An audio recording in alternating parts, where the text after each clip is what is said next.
Assalamualaikum, hai teman-teman, namaku Diandra Azaria Widodo. Aku kelas 7A, nomor absen 8. Nah, di video kali ini aku bakal menceritakan kisah Nabi Muhammad SAW. Sebelum mulai, jangan lupa untuk subscribe dulu ya. Aku minta maaf, ini di luar lagi hujan, jadi agak berisik gitu. Maaf ya. Oke, langsung aja kita lanjut ke videonya, ke kisahnya. Oke, kita mulai ya. Nah, kalian pasti tahu kan Nabi Muhammad SAW ini lahir pada zaman gajah. Nih, ting. Pada saat itu, zaman gajah dipimpin oleh raja yang bernama Raja Abraha. Raja Abraha ini ingin menghancurkan Ka'bah. Namun karena kebesarannya, Allah Subhanahu wa Ta'ala menghentikan pasukan tersebut dengan mengirimkan burung-burung ababil yang membawa batu. Batunya ini tuh membawa wabah penyakit. Kisah ini terdapat di surat Al-Fil yang berarti pasukan gajah. Kalian bisa cari di Al-Quran, Quran surat Al-Fil ya. Nah, di tahun inilah Nabi Muhammad SAW lahir dan dibesarkan sebagai anak yatim karena ayahnya yang bernama Abdullah telah wafat sebelum Nabi Muhammad SAW lahir. Setelah beberapa tahun Nabi Muhammad bersama ibunya Aminah, Nabi Muhammad SAW kemudian dibesarkan oleh kakeknya yaitu Abdul Muthalib. Namun sayangnya umur kakeknya ini tidak panjang. 2 tahun setelah Nabi Muhammad SAW dibesarkan oleh kakeknya ini wafat pada umur Nabi Muhammad SAW ke-8 tahun. Setelah kakeknya wafat, Nabi Muhammad SAW diasuh oleh pamannya yang bernama Abu Thalib. Abu Thalib ini dikenal sebagai orang yang dermawan. Walaupun hidupnya fakir dan tidak bisa mencukupi kebutuhan hari-harinya, namun Nabi Muhammad SAW tetap berkembang dan tumbuh dengan pamannya. Sebelum menjadi seorang Rasul, Nabi Muhammad telah mendapatkan beberapa karunia yang istimewa dari Allah Subhanahu wa Ta'ala, seperti wajahnya yang bersih dan bersinar. Yang wajahnya ini tuh mengalahkan sinar bulan. Mau keren banget kan guys? Wajahnya yang bersinar, Nabi Muhammad SAW mendapat karunia dari Allah, yaitu tumbuh suburnya daerah tempat Halimah. Halimah ini adalah ibu yang menyusui Nabi Muhammad SAW. Padahal dulunya tempat tinggal Halimah ini gersang dan kering, dan lain sebagainya karunia yang diberikan Allah Subhanahu wa Ta'ala kepada Nabi Muhammad SAW. Itulah tanda-tanda kebesaran Allah yang menandakan akan datangnya Nabi yang terakhir yang memiliki kedudukan yang tertinggi nantinya. Pastinya saat itu Rasul ingin mendapatkan wahyu pertamanya. Rasul mendapatkan sebuah mimpi, malaikat Jibril menghampirinya. Rasul pun menyendiri di Gua Hira.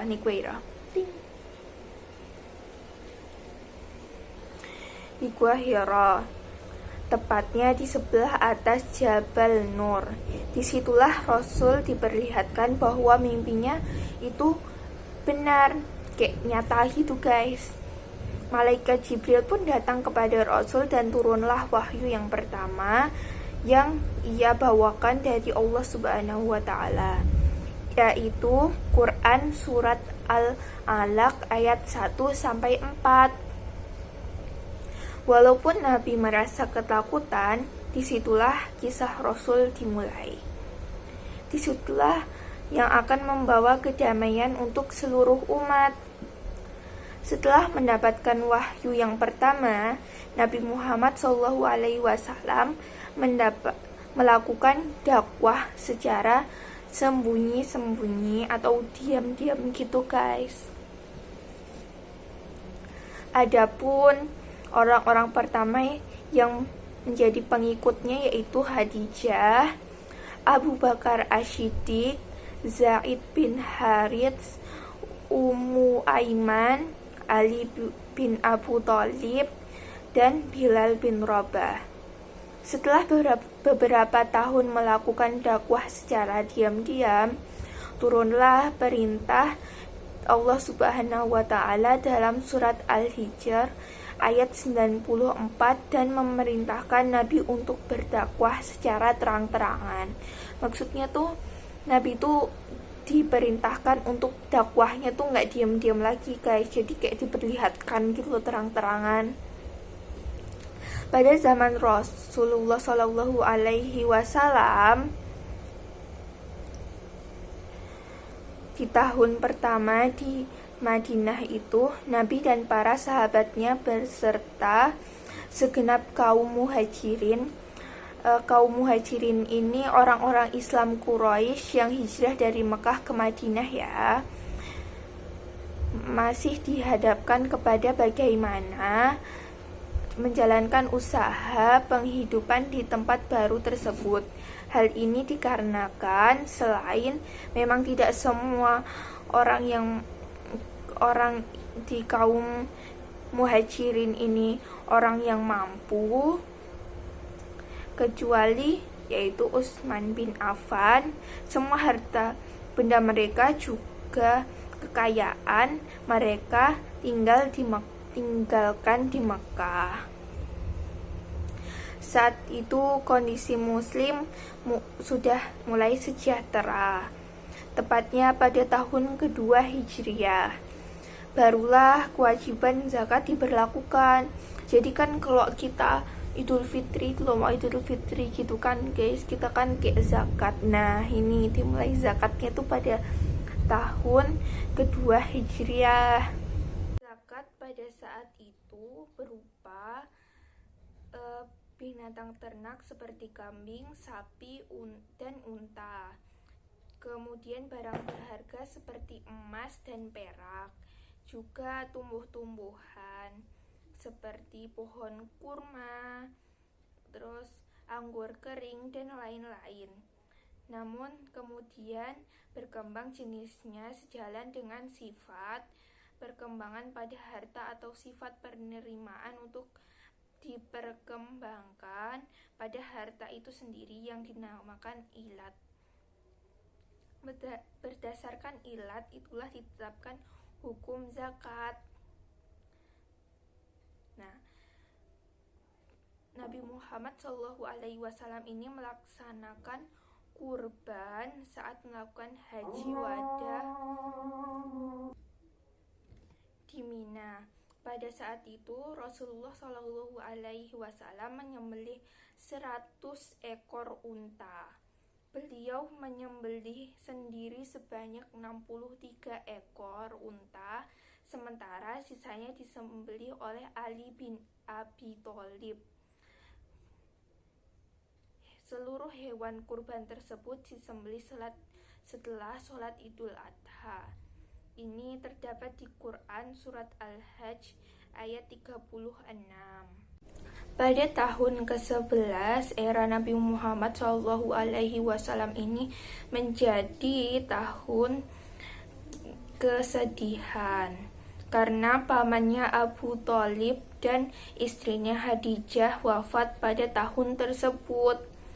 Setelah peristiwa tersebut, Allah mengutus malaikat Jibril untuk menemani Nabi Muhammad SAW Isra Mi'raj dari Masjidil Haram ke Masjidil Aqsa dan dari Masjidil Aqsa ke langit ketujuh. Nah, di langit ketujuh inilah Nabi Muhammad SAW mendapatkan perintah untuk menyampaikan ke seluruh umat muslim yang ada di dunia ini untuk melakukan sholat 5 waktu yang wajib bagi seluruh umat muslim. Jadi kan sholat 5 waktu ini kan kita kan wajib ya guys. Nah ini nih Allah menyampaikannya ini pada saat Nabi Muhammad SAW ini sedang Isra Mi'raj. Pada saat sahabat Rasulullah SAW Abu Bakar sedang tidak ada di Madinah, terjadi sebuah peristiwa yang sangat menyedihkan. Wow, apalagi ya guys peristiwa menyedihkannya. Penasaran kan? Tetap ikutin ceritanya. Nah, ini dia peristiwa menyedihkannya itu. Pada saat itu Nabi Muhammad SAW wafat. Langsung datang ke rumah Aisyah. Aisyah ini istrinya Rasulullah juga ya guys. Beliau mengucapkan pidato, "Ketahuilah, barang siapa yang menyembah Muhammad, maka sesungguhnya Muhammad kini telah mati. Dan barang siapa yang menyembah Allah Subhanahu wa Ta'ala, maka sesungguhnya Allah tetap senantiasa hidup, tidak akan pernah mati."